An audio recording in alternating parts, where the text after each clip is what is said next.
A big feature on Elon Musk's behavior at Tesla the past 2 years, focusing on the Gigafactory as Model 3 production ramped up. The piece titled, Dr. Elon and Mr. Musk is online now, and here to discuss the piece is the author of it, a Wired contributor as well, former New York Times colleague Charles Duhigg, and friend, I should say. It's a fabulous piece. Thank you. And really takes people inside, behind the scenes of what's happened with so many, it sounds like, former and current employees that you seem to talk to who have some pretty wild stories to tell about Elon Musk. Well, and it started with this basic question, right? We all saw this behavior over the summer and fall, the tweeting, accusing someone of being a pedophile, tweeting he's taking the company private. And the question I had was, what's that? Smoking pot. Smoking pot. And the question I had was, what led up to that, right? Why are we seeing this kind of public oddness?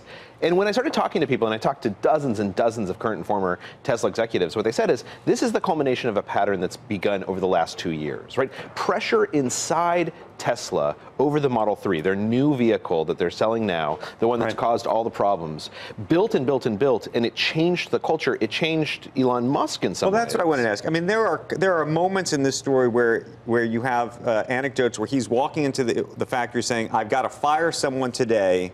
That's what he's going to do. He's just going to fire someone because he wants to.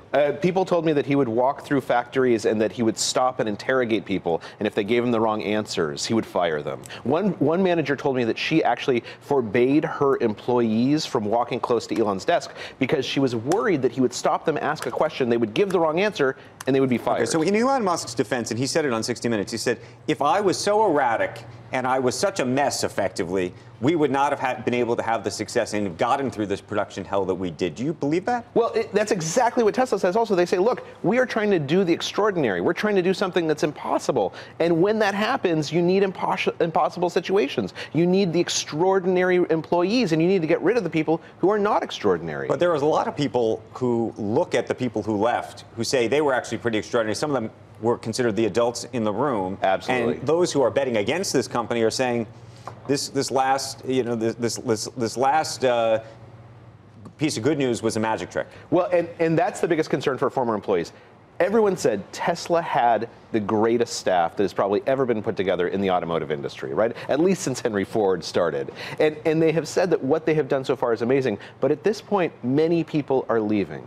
Many people have left. And the question is, can they actually replace them with as high quality candidates for the next car? That's been a case for the shorts. They talk about employee retention or lack of as being a huge issue. I just wonder, the pressure that he's under right now, how much of that is a reflection of a potential margin call that's going to come in a few months' time? If the stock's not at a certain level, how much he has withdrawn from the company based on the idea that the stock's going to be 316 or higher? I don't know how much he's withdrawn. I mean, I think he's all in and committed to the company. Yeah, but he's borrowed against it. He's borrowed against it heavily. That's true. That's true. But I think if you were to talk to him, this is his identity. I mean, this is a man who genuinely sleeps at the factory and makes himself crazy. The problem is he also makes people around him feel a little bit crazy sometimes. But he's used that money to fund all these other projects that he's doing too, the Boring Company and beyond. A little bit. But I think the big look. If Model 3 sells well, then the company is going to be financially healthy on that car. Right. The question is, at the stock price it's at right now, people are betting, it's baked in, that their other cars are going to do well as well. So the question is, for the Model Y, for the SUV, for the pickup, are they going to be able to do that going forward? You quote an employee, or maybe a former employee, saying, Elon cares about humanity, but he doesn't really care about individual people all that much. The company fought back on that statement, but what do you think, knowing what you know now? I think he's a very complicated guy, and I think he is a guy who is, in many ways, more in touch with his emotional side than many other people. And that's both good and bad, right? He can be incredibly inspiring. He can get you to work harder and do the best work you've ever done. But that also means that, as people told me, one executive said, everyone is in an abusive relationship with Elon.